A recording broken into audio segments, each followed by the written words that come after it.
Hey everybody, we just finished episode number 4. We just wrapped it up with Rachel Taylor from @RachelBuilds on Instagram. She is a carpenter, remodeler, designer, and now TV host of the new HGTV series that's premiering September 8th, 2021 at 8 p.m. The name of it is called Curb Appeal Xtreme. But more so, in this podcast, she really shares so much great advice for everybody out there in the trade. So, hey, please tune in. Tell us what you think. Hey, everybody. I want to introduce you to Rachel Taylor from Rachel Builds. Yes. Hello. I'm so happy to be here. Oh, we're so stoked to have you with us. God, I think I've been following you, Rachel, on Instagram for about 4 years, and we've been messaging back and forth. I just admire what you have accomplished. Oh, I am so thrilled about that. And I have to tell you, it's been hard work. And I know that you did the same path many, many moons ago. Yeah. For sure. And I followed you because I knew that, honestly, this is not a plug. I'm not being paid to say this. I had a friend tell me that Festool was the best product and that it would help me with my journey because I was self-taught and I needed a little help. So following you taught me a lot about where I am today. Thanks, I'm flattered. Yes. Hey, look, I'm blushing. You can see it right here. That's okay. I have a huge forehead. You can see it right here too. Mine goes from here all the way. When you salute, do you do this? Yes, sir. Woo! Hey, I want to introduce you a little bit more, okay?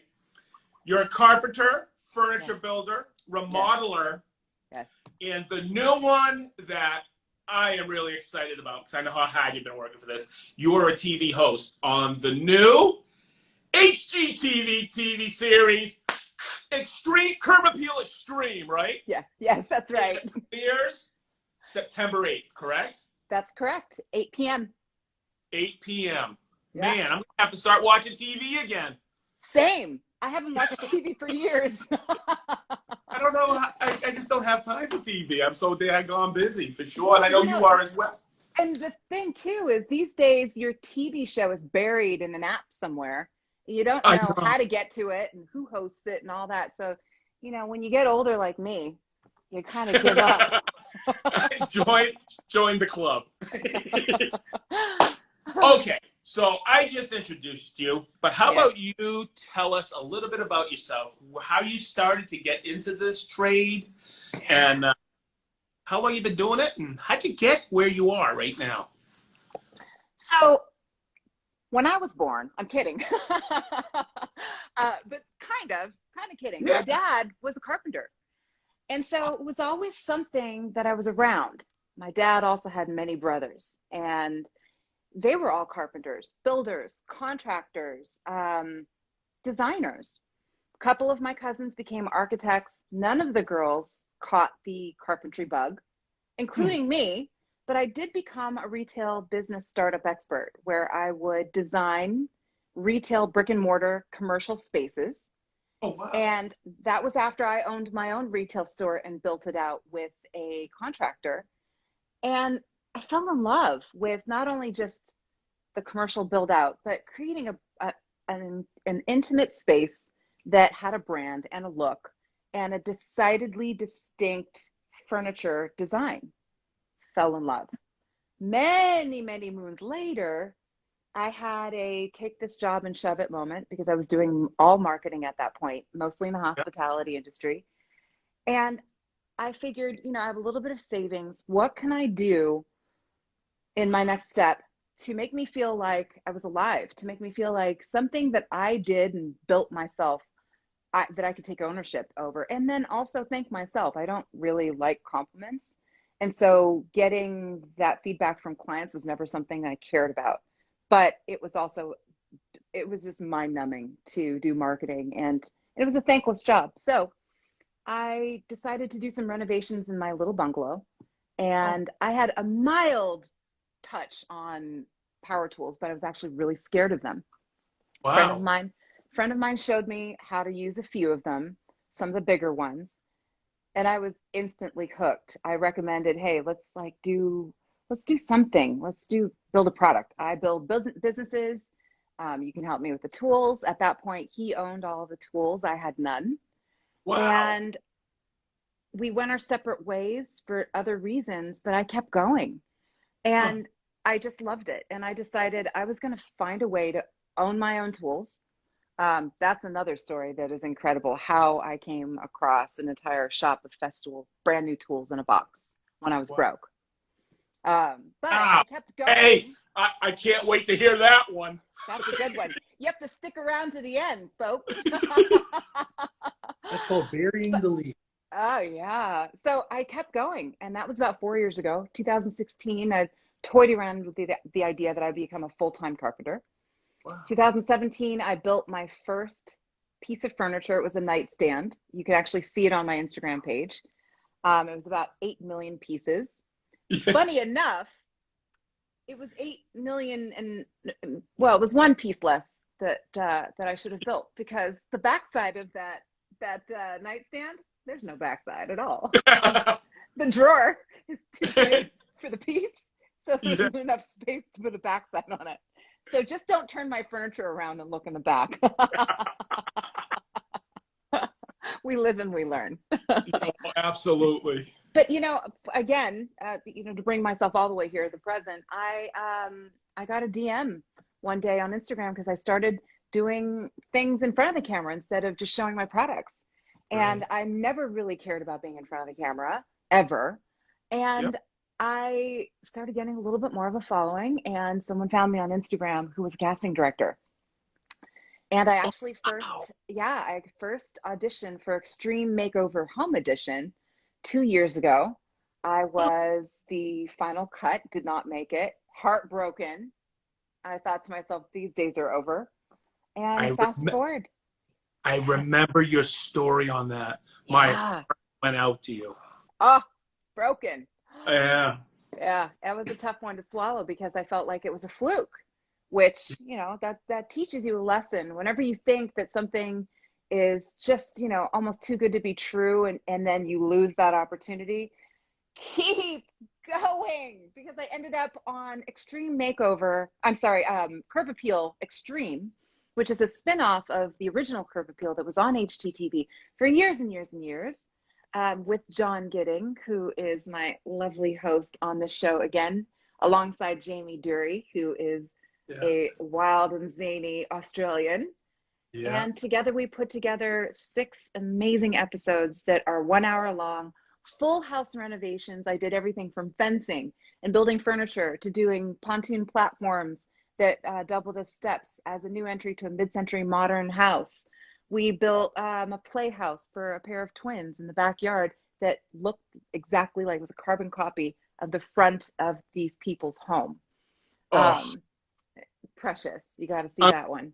I And get. I'm and I'm gonna be not plugging watching. myself, but let me tell you something. It's not because it's a show. It's because I'm so proud that I took a journey from self-taught 4 years ago to Mhm. building real homes in Nashville, Tennessee, on a television show with some incredible tradespeople.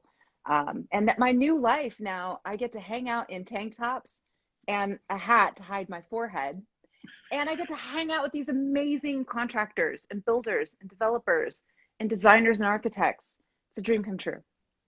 That is so cool. I thought I had the dream come true coming to work for Festool. Oh no, you And do. Just turn I have, around and take a look at take I a look. know. Yeah. I have to pinch myself every morning when I come in here Yeah. I because mean, I picture you going into the shop and going and smelling all the sustainers. have you been watching the cameras? No, I love it. and I say this almost every time I train somebody or I talk to somebody about Festool. It's just not about the tools. It's just my family. I have a really good friend right next to me who runs Festool Live with our camera guys. And this is my family. And it's That's just right. everybody here is so stoked to work for this company. So That's right. enough about me. I guess I'm other great questions for you. Yeah. Okay, so I'm always interested when I'm watching one of these television shows, if I have the opportunity. I had the opportunity to work with some guys from This Old House. Yes. It's a lot of takes, isn't it? It is, but with something like this, it's a little less scripted and it's a little less project oriented. In any one particular day, I'm shooting in 3 locations for 3 different episodes, with 8 different outfits. Yeah. Wow. It's interesting how they all put it together. I say they lovingly because they is now me, but the producers really know what they're doing, and the production company that I work for to put this piece together is extraordinary. They just pump out incredible shows and incredible builds for incredible people who actually participate in the financial investment of the build out of their home. So they're very much involved in the design ideas and the decisions that go into the final product. Oh, way cool. Yeah. Okay, I'm kind of looking at my notes here, and I was going to say, so I'm really impressed at how you use social media. Okay. I know how that's how you got started and you got noticed by a production company, casting company. Yeah. But it's really neat when I was watching how you were evolving on this new television series. And I think the stories are big, aren't they? They're huge. One of the stories involves, and I can speak on this freely because it's a preview out for the show now, airing on HGTV. Husband and wife were out of town when the huge tornado blew into Nashville a year and a half ago, and took the roof off of their home while their kids, who were high school age, were in it, and they were not in town. That was heartbreaking to hear him retell the story. The father was just still emotionally, you could see, distraught. And when we arrived to the home, you could still see debris from a year ago that was in the tree above their family home. The befores are devastating. The before pictures are just unimaginable that a human being would actually live through that. And the story of the community coming together and pulling, power tools out of nowhere, and, getting people out of their basements and cutting huge, 5-foot radius trees out from in front of the front doors so that the families could get out. Just, families coming in and swooping in. All I heard was this power tool came out of nowhere, and then the guy waved and left, and I never saw him again. He saved my dog. Wow. Yeah, it makes me tear up just thinking about it. It was pretty epic. For sure. Yeah. For sure.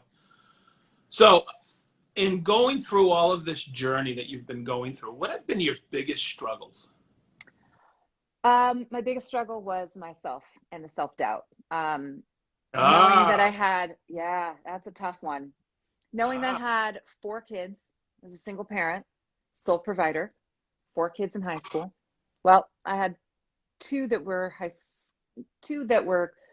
college, yes, and then 2 at home in high school. But I was providing for all of them, and I quit my job.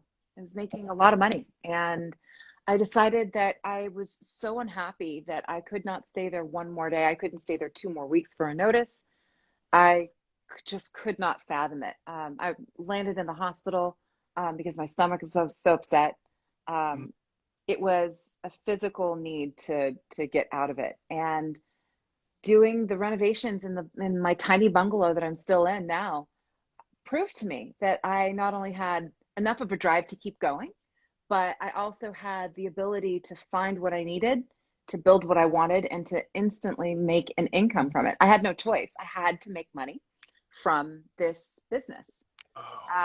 And that's terrifying when I'm building something that I've never built before, and I'm YouTubing everywhere I can to possibly get the information that I need, and putting Yeah. it together with the kind of peace of mind that I needed in order to not make mistakes. It was difficult, but you know, I was able to luck up on, like I said, a shop full of Festool. I'll tell you the Okay. rest of that story later.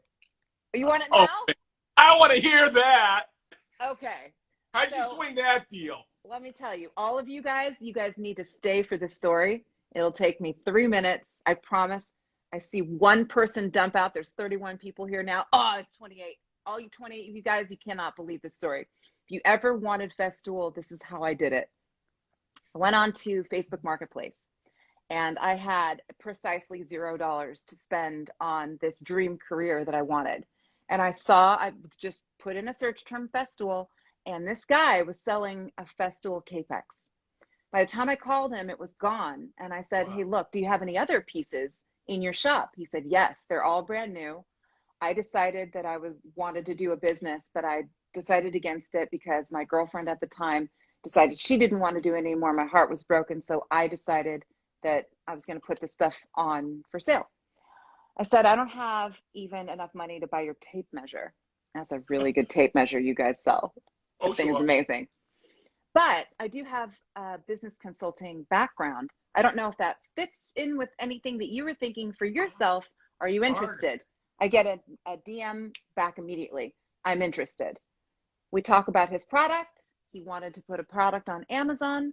I had the skill set to do it. He had $13,000 worth of Festool products, brand new, a domino joiner, an MFT3 table, all the clamps. I mean, this guy knew what he was doing. And 3 days later, after a barter agreement, we traded services, and I picked up a brand new shop filled with Festool. Wow. And Wow. I was ready to start building 3 days later. And then I had no excuse. So all that time I thought, I'm never going to be able to do this, and I'm never going to be able to have the right tools. And I'm a little bit OCD. I can't have a DeWalt here and a Milwaukee there. That wasn't in the question. That wasn't in the cards. It needed to be Festool, and I'm the type of person where if I make an investment in a car, an appliance, a trip, it's going to be the best because I don't want any problems. I don't know how to solve problems like that whenever they're out of my control. I can solve my own mess ups, Yeah. but I Same. can't solve equipment. And I still have my Carvex in the sustainer. I broke it a year and a half ago, and I still haven't sent it over to you guys. That's how bad I am with tools. So Oh my God. I needed to start off with the best, and I have the best. And man, Bob's your uncle because I have done it the right way, and I am so grateful. Okay, so I'm gonna call you out. Yes. One of my favorite, it's an early one. Yes. One of my favorite Instagram posts Yes. when I started following you, you were sitting on a table and you were kissing your stack of sustainers. Yes. And I said, that is a kindred spirit of mine. I had a stack.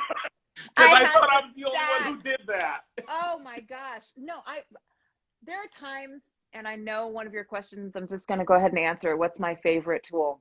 Yeah. There are times when I don't have my TS55 with me, and it feels like I forgot my wallet at home. That's the one. That's my jam. That one thing. And let me tell you, it looks like I shot putted it in a competition a million times because it is just so dinged up, and that thing turns on and it just sings to me every single time I need to use it. But that's the one that is always with me. I absolutely love it. Yeah, guess what? I'm supposed to say, somebody say, what's your favorite Festool tool? And a lot of the guys here will say, oh, all of them, right? No, my favorite is the TS55. Is it? I get chills when I cut with it because if you've cut with any other thing out there, table saws, other circular saws, everything, the cross cut on plywood just drives me crazy. It's like a laser. Well, let me tell you something. I used the same blade that it was sold with for 2 years. 2 years. Didn't matter if it was hardwoods that I was cross cutting. It didn't matter if I was ripping a piece of 8-foot oak and destroying my blade. But let me tell you what happened when I finally put a fresh blade in there after 2 years.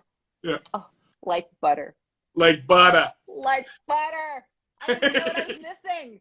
Oh, and never again. I've got 5 backup blades. It's so worth it because just getting that clean, I mean, especially when you do the miter rip, just a long, beautiful thing. Oh, It's perfect.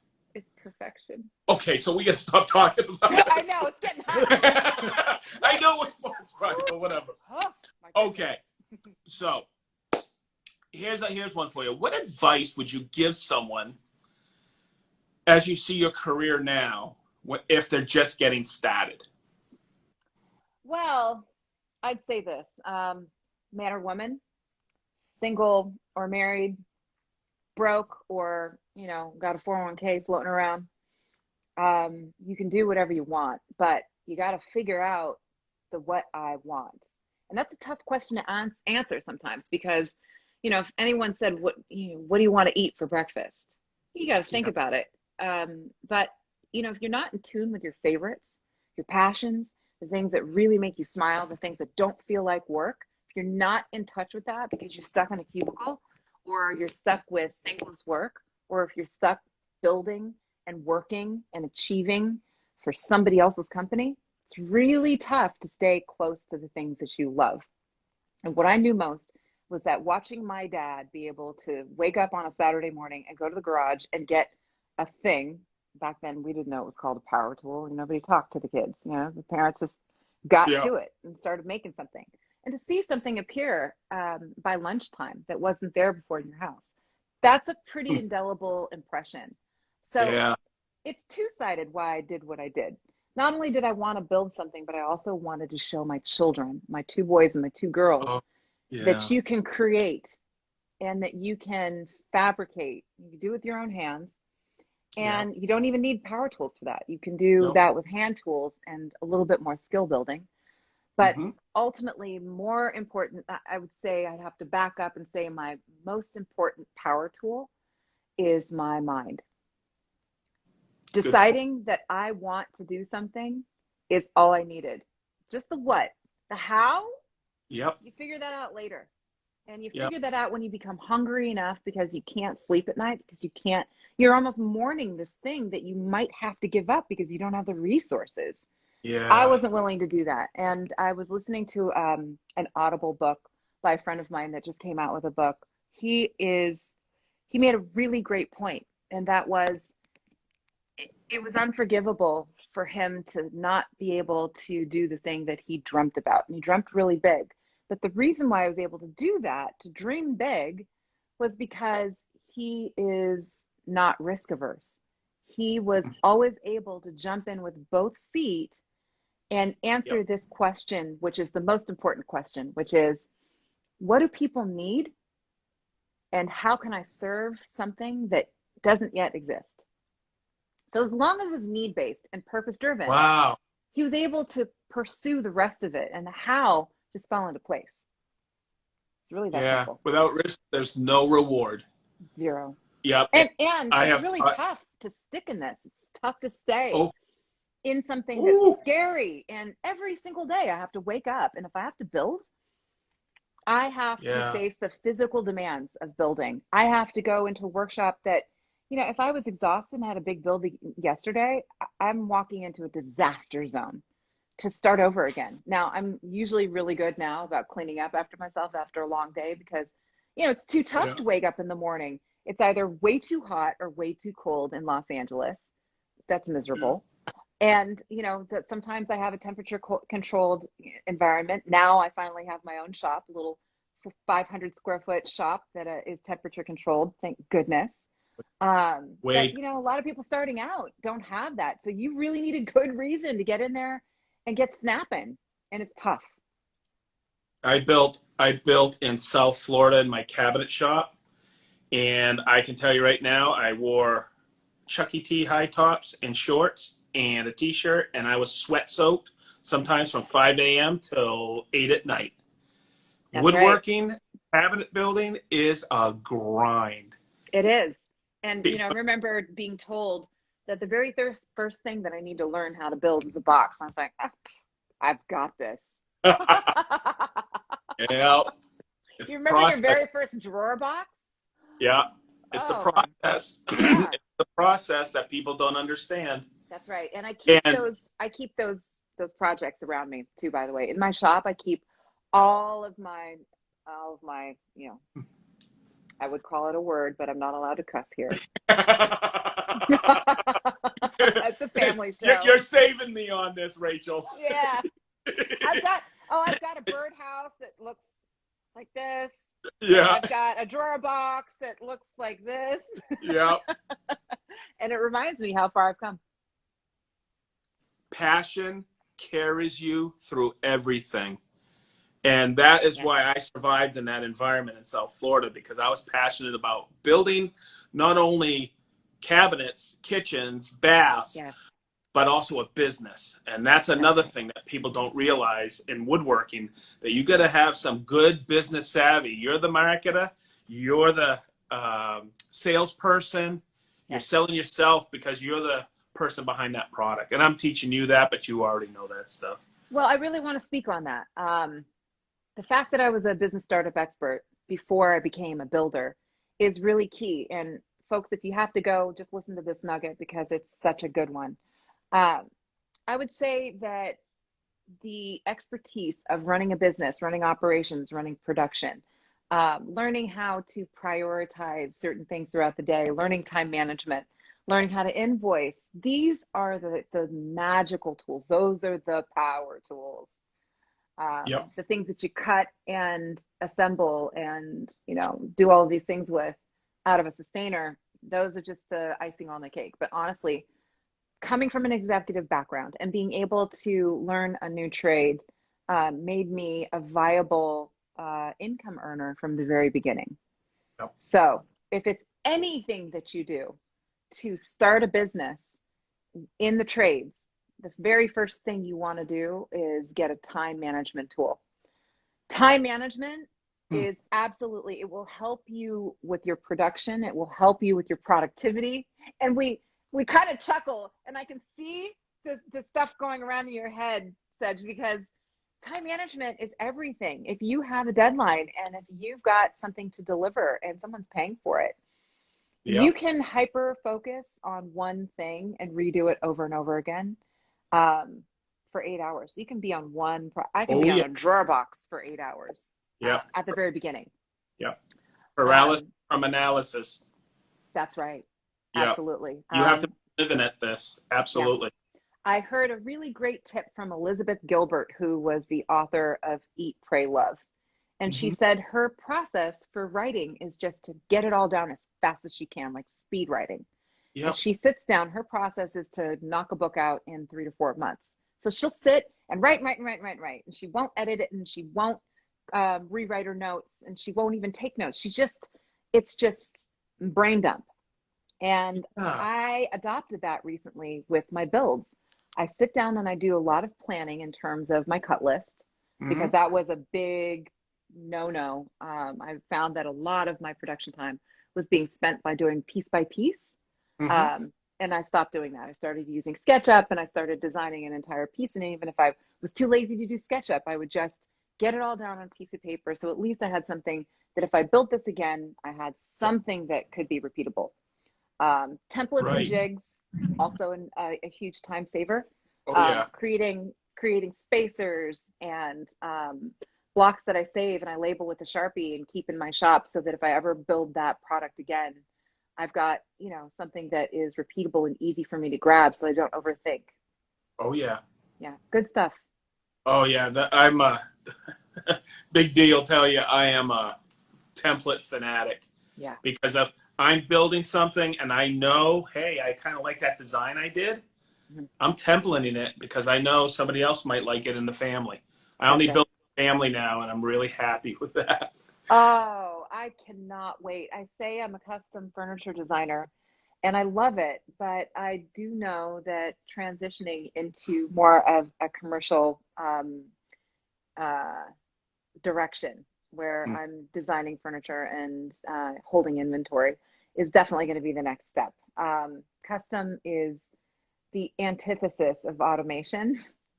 Mhm. And really, custom for me was a first step. into learning how to build, learning Yeah. how to get down some really amazing joinery, tactical education and knowledge base. And now I'm ready to move into the next step when in between TV shows. That's awesome. Yeah. Hey, so what do you see as your future growth? What are your expectations? I just heard future television shows. You got anybody knocking? Well, the hope is the season 2 for Curb Appeal Xtreme. Yeah. We'll know after the show airs. We've Yeah. got 6 episodes. We've got 6 weeks to make it all happen, and we It think will. we have a pretty great show. Oh, We are 3 totally different personalities, yeah. and it really shines. It looks like we've been brothers and like triplets for our whole lives, Yeah. and it's You really could see exciting. that in your posts. You could see that in your posts. It seems like you guys got killer chemistry. We do. We really do. We admire one another for many different reasons, and our relationship dynamic is completely different with one another. John and Jamie knew each other for 15 plus years, and Wow. I didn't know either one of them. And my brother and I have lovingly adopted John. He is now our brother. He has no brothers and sisters, but he does now. Yeah, we have plans to travel together, and we go up and down. Oh, and we're also going to do a Q&A after the show airs, the very first episode. I'll be in San Francisco with John and our families. Oh, that's awesome. Yeah. Yeah, I think it's all about relationships, creating relationships with people as well. Yeah, and to answer your question fully, I hope to have more shows. I'm doing some small things with some smaller production companies as well, some webisode type things. I just filmed something with the D'Amelio girls. I think I can say that. Yeah, I can say it. The D'Amelio sisters are on Instagram. They've got quite a huge following. And that was lovely because I felt like my platform really is about letting women know that they can find self-sufficiency and independence and financial stability in the trades. And so Yeah. to show other young women what to do with a power tool, what to do with a hand tool, and to get them started to, just sometimes it's just putting it in their hands and Yeah. letting them feel the autonomy that comes from directing this thing that can do something for you and that you could use to build with your hands is Yeah. amazing. I have a lot of families with kids, and I make sure that I put my drill, my Yep. driver into their hands and let them feel it and do it by themselves. And the Yep. wonder on their face is just like, oh, I can do this. I have a picture on my Yeah. Instagram sitting next to a client's daughter. Her name is Molly, and she's sitting in a pink tutu. Oh, it's gonna make me cry just thinking about it. And when I left, she was sitting in her tutu, and I had her hold my driver, and I had her just drive a little screw into something, and just big blue eyes. And when she left, her mom DM'd me and said she was carrying the board around her house all day and saying, "Look, I'm a builder just like Rachel." Oh, that got you. That got you. That's awesome. It's amazing. It is. It really is. You saw the light bulb. I did, and it's Right. not too long ago that same light bulb turned on in my own head and my heart. So it's very near and dear when I can get to kids when they're so young and teach them that you can build anything you want. You don't have to harp on it. I think one of the biggest heartbreaks as you get older is to have something on your mind that you want so badly and there's nothing that you can do to get it. That's heartbreaking. And it's not about money. Sometimes it's just about your environment or the people around you. And I always had this feeling that I was capable of doing whatever it was that I put enough energy into. And I'm one of those people that jumps into something with both feet. And it's not risky to me because I know that I'm capable of fulfilling the need that it takes to get the job done. I am a person that doesn't quit. I mean, raise 4 kids by yourself. Holy moly. That's a brave person. Oh my God. And you left your career. Yeah. Oh my God. That's an amazing story. And I have to quote another another thing from my friend who just on Audible, he has a book called Streets, Rhymes, and Sugar.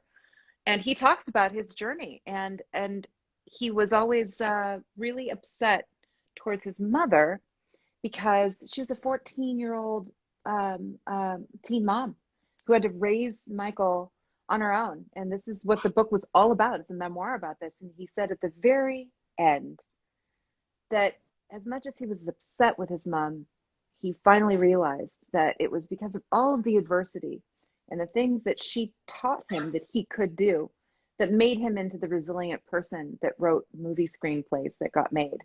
And starting, record label, or not record labels, but working at them, and starting one of the first hip hop magazines in New York City back when hip hop was first getting started.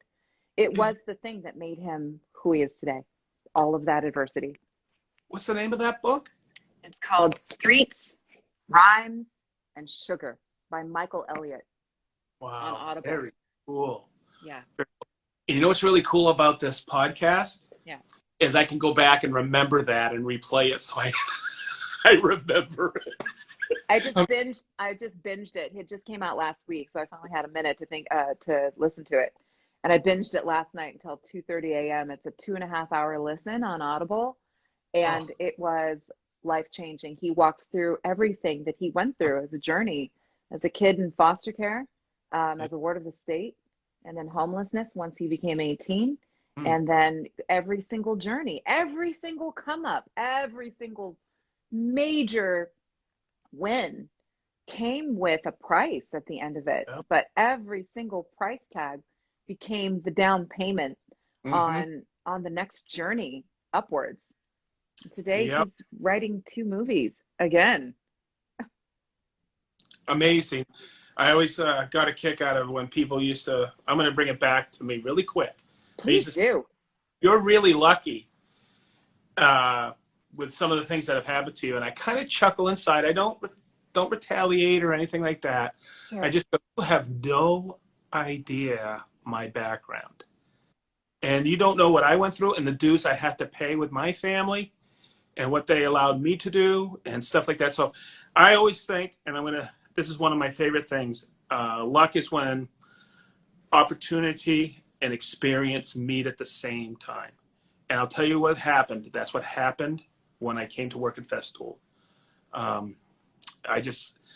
lot of people say, hey, you're lucky to have this job, but the opportunity arose and I was prepared for it. Boy, was I prepared for this. That's right. That's right. And I have the same relationship with the word, you deserve this. I hear that a lot lately. Yeah. And I think to people to say, deserve is a funny word that I can't connect to because the day before I auditioned for the show that I got, my mother had passed away. Oh, I remember that. Yeah. If there was ever a feeling where this is not the right moment and I am not ready for the biggest opportunity yet, that was it. Sitting on the stairs of my mother's home, who had just passed away from 2 weeks of fighting for her life in the hospital from metastatic breast cancer at 72. Goodness. And I had no clothes. I had the flip-flops on my feet. I was supposed to do a Zoom for this opportunity that I knew was coming up and that I thought I could reschedule. And, thank God they didn't make me reschedule because in that moment I had to find every bit of authenticity. And I remember thinking to myself, I'm so unprepared that I need to let them know that I can't turn on this happy energy because I'm not happy. And I didn't want to look like a crazy person who had just lost her mother, who was pretending to be this happy person. It's just, I'm a terrible liar. So that wasn't going to work. I don't have a poker face. Yeah. And so what that experience taught me is that as unprepared as I was, the reality is that I was unprepared to fake it. Yep. I was completely prepared to knock it out of the park with just me. Yep. I'll never forget that experience. And the screen test was with my co-host, John Gidding, who is just an angel that walks amongst us on the earth. Wow. And he validated this very real place that I had to come from, especially as a newcomer. I've never done a TV show before, ever. And, I barely knew how to get a Zoom online. What a And good dude. yeah, a really great dude. And he validated that exactly what I was doing in exactly the right moment was precisely what they were looking for, that authenticity. So the lesson there is you're always prepared as long as you believe that you have everything that it takes and that you remember that the pain and the suffering and the aggravation that it took to get there, all those ugly parts that you're not proud of, is Yep. precisely the reason why you're gonna win the bag. Too cool. So the pandemic in this last 2020 and now into 2021, how's that affecting you? Is it 2021? Yeah, I know. I just looked. And Oh, I looked at the schedule, Rachel, and it's yeah, already August 25th. yeah. I feel And like I'm I was in a scheduling coma. 20. People are asking for us to do stuff for 2022, and I'm like, oh my god. Yeah. So pandemic was an interesting thing because when it first started, I was working from home in my little garage and I had a mask on all day long. Yeah, So, what I know. everybody else did differently, it was just like a Tuesday for me. Yeah. God bless all of the people that lost their lives. Yep. And fortunately, COVID did not touch down on us in that way. My two children at college immediately caught COVID. One was a little Wow. scary. Yeah. They are both athletes at the College of Southern Idaho, and their teams all caught COVID. It was like wildfire. What do they They were play? so I have a 7 foot tall son. What? He plays ball. Basketball. His first love is volleyball, though. Yeah, Wow. yeah. And fun fact, my ex-husband is also 7 feet. He played in the NBA for 15 years. His name is Olden Polynice. So he Wow. played for the Clippers, and we were in the Seattle SuperSonics, the Utah Jazz. He played for the Detroit Pistons. I'm No, forgetting a team. Yeah, yeah. I Oh, know that Sacramento Kings. name. Yeah, I know seven that foot name. center. Yeah. So Wow. I used to be an NBA wife. Go figure. Let me tell you, NBA wives are some hardworking women. We all are business owners. We all Wow. are doing amazing things supporting. I used to support my ex-husband. I don't do that anymore. um, but the children and being a business owner, it's a really lofty ask of someone, and a lot of us rise to the occasion. That's awesome. Yeah. So one son plays basketball. Gabriella is my daughter. She plays volleyball. She's Wow. 6'1". Wow. She's tiny. What? She's the tiniest one in our family, other Wow. than me. That And is I'm 5'10", and my kids tower over me.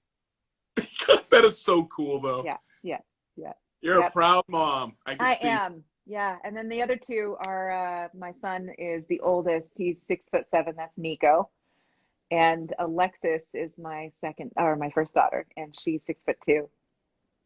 Wow. Yeah, I think big. I'm 5'1". Yeah, No, I'm you were just if you kidding. were playing volleyball with us, you'd have to be our libero. That's the little guy in the back. That is so cool. That is Yeah, so cool. yeah, very cool. And all the kids have, at one point or another, been supportive of my business. They've helped paint, they've helped deliver, they've helped lift, they've helped move. That's I'm very awesome. grateful for them. Yeah, That's awesome. Too cool. yeah, I'm yeah. just looking at my questions here. Don't bear It's with all me. good. It's all good. I don't want to take up too much of your time, but I might have a couple of. You already told me what your favorite Festool tool is. Yes, Okay, I have a same as couple mine. others. Do Mhm. you have a favorite Festool accessory? I would say the MFT3 table. Yeah, That yeah, that's thing is amazing. I mean, to clamp, to sand, to cross cut. I don't know what the thing's called that's in the back, the fence with the gauge, yep, yep. The protractor head, the the angle protract. unit. Yeah, we call Yes, it the angle. Yeah, yeah, amazing. There's some things I'd change about it. really? Like what?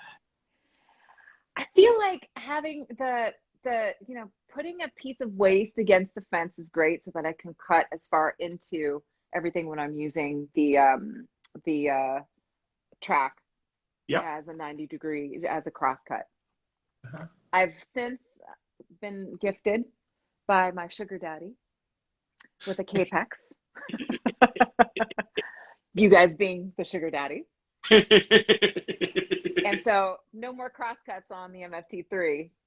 But while, those back in the day while I was slumming it, I would definitely cut through the back of the fence. But that's just inexperience. I've done it. You? Oh, yeah. Yeah. Oh my gosh. You got to be careful here at Festool because I get these wonderful colleagues that move things on me when I'm out of the room. Oh, yeah. Yeah. You always gotta remember to check the depth of your saw when you're here at Festool. Because I've cut so many things in half, it's ridiculous. Let me tell you, my MFT3 top, I had all the great plans of just always having a piece of waste wood underneath. No, that thing looks like Freddy Krueger got to it. Yeah. And then I get super cheap and I take the screws out and I flip it. Oh yeah, I do it all the time. Yeah, but mine is so bad on the underneath that it bows. So it cups my wood. So my God. track saw bogs down because it Oh catches my it. God. Yeah, I'll be placing an order a little bit later today. No worries. No worries. Okay, so this is the question I always ask at the end. It's a Festool question. Yes. Oh, wait a minute. Do you have anything for us? Is there a question I didn't ask that I should have asked? I don't know. Will I ever stop being a woodworker? No. Will I ever not be a carpenter? No. This is it. How about this? Yes. Because I know the answer because you alluded to this earlier. Uh-huh. Who has been your biggest influence in your life to guide you?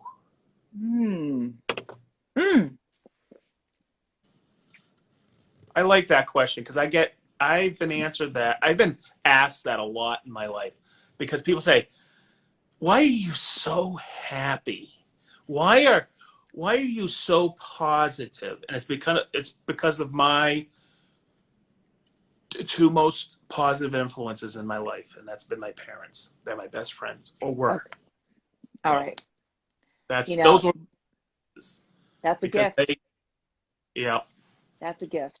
Yeah. For sure. At first, I thought the question was more about business influence.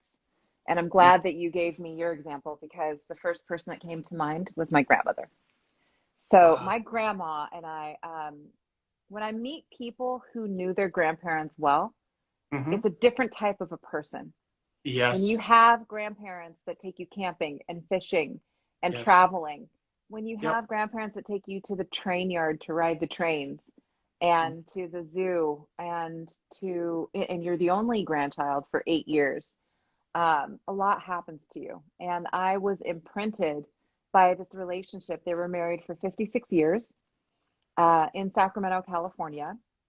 And I was fortunate enough because my ex-husband, at the time he was my husband, he was playing for the Sacramento Kings. And so I was able to live in the city that my grandparents had lived in for 50 years in the last 4 years of their life. And it reminded me why I am the way I am. It's one thing to have, childhood experiences. It's another thing to circle back and really spend some time with your grandparents as an adult. And my grandmother was in, the delivery room for all 4 of my children being born. They came and visited me when my firstborn was born 2 months early. And I sat in a hospital for 2 months before that, growing a baby. And they came every single day and visited me. And it reminded me why I am the way I am. And that is a person who is very concerned. I have an anxiety level that's sometimes unhealthy. But I never question myself like other people do. I might be unmotivated. I might be a little unsure of myself, a lot unsure of myself. But when it comes to actually getting going, I never question myself. And that's something that comes from my grandparents. I never witnessed an argument. I never witnessed dissension or silent treatments between them. I never witnessed them being apart. The biggest period of time that we were ever apart was when my grandma and I would go to church, and my grandfather's boundary was he didn't want to go to church. It's okay that he believed in God. Fine, go to church, ladies. but I have this picture in my mind of him standing in the doorway behind the screen door as we pull up from church. He was always standing there. So, back in the day, there was no cell phones, but he knew the timing. Yeah. And we'd come back home and he'd fix us some lunch. And it was just a routine of happiness and of letting one another be who they are. My grandfather would take walks every single day. It was the only other time that they were apart. You come back 20 minutes later, she was not interested in taking a walk. And that's where my love for an evening walk came from. All of the good things that are me come from those two people. Yes, same with me. And okay, so I'm going to take this another step. Yeah. In business, who has Yes. been your biggest influence?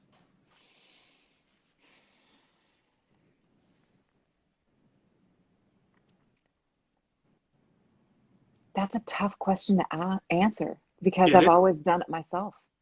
Yep. I remember being 12 years old, driving up Solano Avenue in Albany, California, where I was born and raised, and looking at all of the stores. It was basically like an expensive main street in our city. Looking to the left, looking to the right, lots of small shops. And I remember thinking at 12, who gives you permission to own that? Like, how do you do that? Where do you get the building? Where do you get the merchandise inside? How do you do that? And I became a business consultant because that question never left me. So I can't say that I really had an inspiration because back in, I was born in 71. I turned 50 this year. Woo! And so back in, when I was 12, what is that, 82? And, there was no internet. There was no influencers. There was no, there was just not even this old house. It seems to me that you have this innate curiosity. Yes, I do. You want to know why.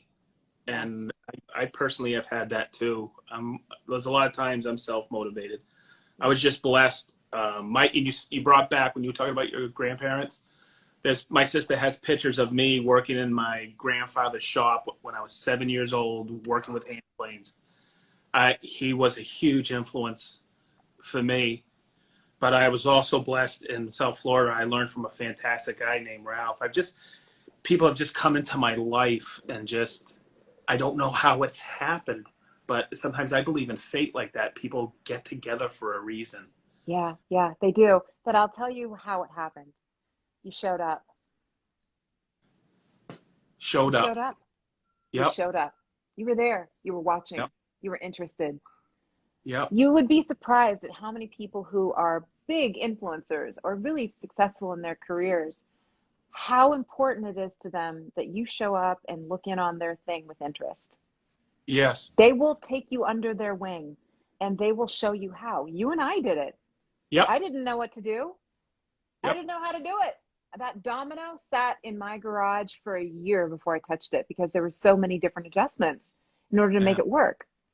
And once I figured that out and asked you a couple of questions that I was so afraid to direct message you. I'm like, oh, he's too busy. He's too busy. It's Sedge. No, Yeah. I'm never too busy to help. That's my whole life. I love helping people. Quick sidebar. I so didn't know who you were at the very beginning that I thought your handle, like if you said it out loud, that it was Festool's Edge. Yeah, everybody, a lot of people think that. They go, I've been following this guy for years. Yeah. His name is Sedge? Yeah. I mean, just went right over my head. It's good. Yeah, just showing up and asking the questions and asking the dumb questions. Because there's no dumb question. A dumb question just means I'm interested in knowing how to do something that I don't know how to do, and I'm humble enough to ask. You showed up. Absolutely. Yeah. Okay. Oh my God. I'm sorry. I just looked at the clock. I thought we were only in this on 15 minutes, right? My God. Oh, I've taken all your time. What are you talking about? I can sit here and talk I all day. already know the answer. Yes. Okay, you ready? Yes. If you could only have one Festool, what would it be? It hurts my heart. Oh. if I could only have one, am I stuck on a deserted island or something? What's happening here? No, What just say happened? if a tsunami hit, whatever. Okay, well, if a tsunami hit, then I can't have power. It would have to be my driver, my impact There you driver. go. Cool. It would have to be. Yeah. It travels. I can, you know, if it's sinking, and I can grab it and tuck it and swim. Oh my goodness. Oh my goodness. You are such a hoot. Oh. Well, Ah. I think, do you have anything for us? Anything else you want to, oh, why don't you give us a little plug for that new show coming out? Ah, so I am so excited to share with you 6 episodes of Curb Appeal Xtreme, coming to you on HGTV and also streaming on Discovery Plus. Oh, gotta know that. Yeah, that's right. Yeah. So once the episode airs, then it's also going to be hosted and streaming forever. That's a really long time on Discovery Plus. Yeah. And that is the first episode is airing September 8th at 8 p.m. I believe it's 8 p.m. in all markets. That's I think the way that it's going. So it's not 8 p. and 11 p. somewhere else. So 8 p.m. It's an hour long, and we are doing whole house renovations on 6 properties in Nashville, Tennessee. We're doing the front yard, the backyard, and the entire fascia of the house all the way around. You will not want to miss it. You learn so much about horticulture and botany and native plants and all kinds of materials, all kinds of paints and stains and just great ways to improve your home and do it yourself. And great power tools. Yes, I carried my entire kit with me. My Festool kit went everywhere I went for all 6 episodes. Way cool. Yeah. Way cool. Rachel, I want to thank you so much for giving us your time. We really appreciate it, and good luck to you. We're going to have you back, I hope. Of course. And maybe we do a Festool shop talk out in Absolutely. LA. Absolutely. You are welcome to come to my shop anytime. The only reason I didn't do it in the shop today is we have some plumbing issues. Oh, no. The plumber's there. I didn't mess it up. My son messed it up. Too cool. I'll see you soon, Sedge. Thank you so much. And we love you. Thank you so much. I love you too. We love you. I love you too.